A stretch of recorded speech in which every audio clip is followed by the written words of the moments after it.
Catherine Goshen, a professional astrologer, and in this video I want to talk about empty houses in your chart. And this video was inspired by a new subscriber who asked, what does it mean when I have all these empty houses in my chart? Is nothing going on in those areas of my life? And the answer is absolutely no, there is a lot going on. And there's a saying that we have in the world of astrology that there are no empty houses. So perhaps you've got all your planets bunched up in a certain place of your chart, or they spread around 6 or 7 houses and the other 5 houses are empty. What does it mean? Let's talk about it slowly and carefully.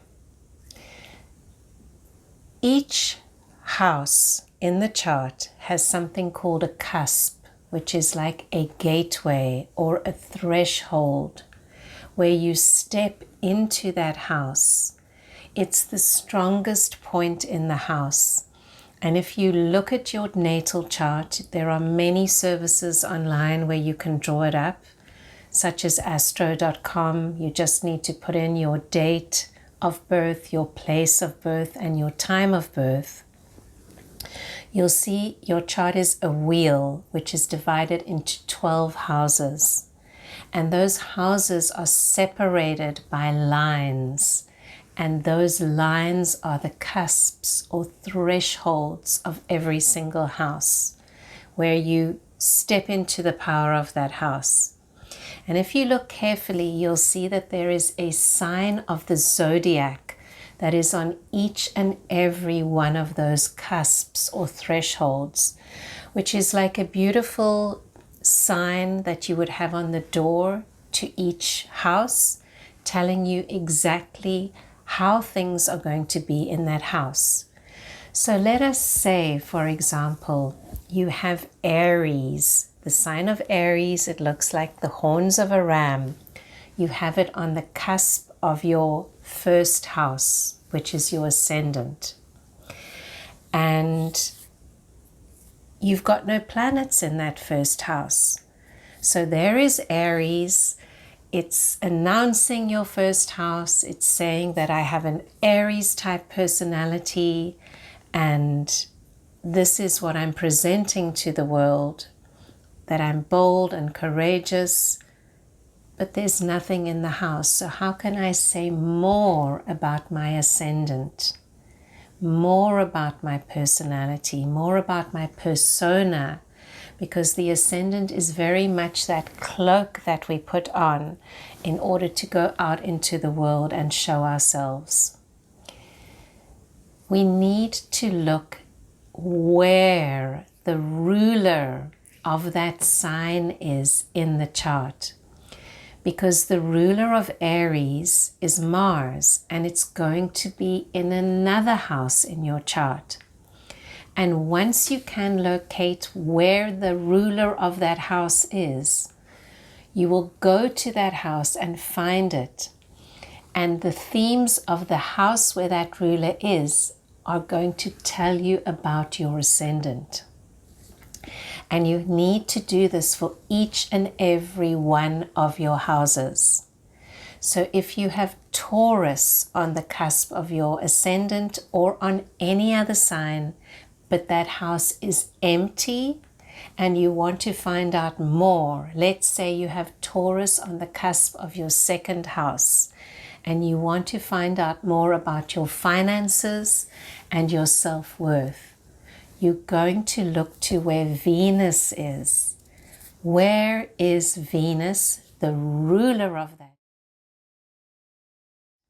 What house is she in?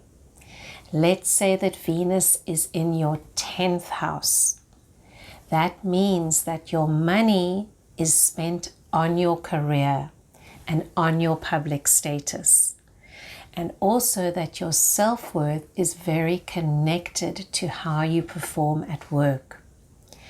And this is how we begin to understand houses. When they are empty, we want to look to the ruler. If you have Gemini or Virgo on the cusp of any house, you're going to look to where Mercury is. If you have Cancer, you're going to look to the moon. Leo, you're going to look to the sun. For Libra, it's Venus as well. And for Scorpio, it's also going to be Mars. So Aries and Scorpio are ruled by Mars. You'll find out where Mars is in the chart. And Taurus and Libra are ruled by Venus. For Sagittarius and Pisces on the cusp, you'll look to where is Jupiter? How does Jupiter connect that house? And if you have Capricorn or Aquarius on the cusp of an empty house, you're going to find out where the planet Saturn is and how that connects that empty house with the house where Saturn is situated. Think for a moment of your own home. If you live in an apartment or if you live in a house. Right now I'm sitting in my home office. I have other rooms in this house and they are currently empty because other members of the family are away at work or at school. So it doesn't mean that those houses do not exist. You know, there is a bedroom available. It belongs to someone. Someone sleeps there, but they're not in the bedroom at the moment. And that's how you need to think about these empty houses. They are fully functioning, fully populated, but the ruler or the tenant of the house is somewhere else. And that is helping you to connect the dots in your own chart and to figure out what things in your life are connected. And where do you put yourself? Where do you put your money? Where are your sisters and brothers? Your third house, things that rule the third house. What about your fourth house? That's your home. Where is your home? If the ruler of your fourth house is not in the fourth house, it's in another house which shows you where you are most comfortable and what you are most comfortable calling home. Some people may have their ruler of their fourth house in their 10th house. They feel at home when they're at work and they tend to work a lot.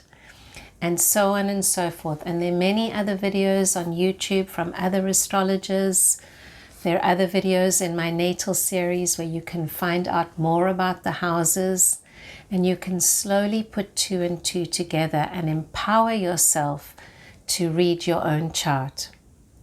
So that's enough in-depth astrology for today. Please post your comments and questions below. I love to read them all, and I will see you next time.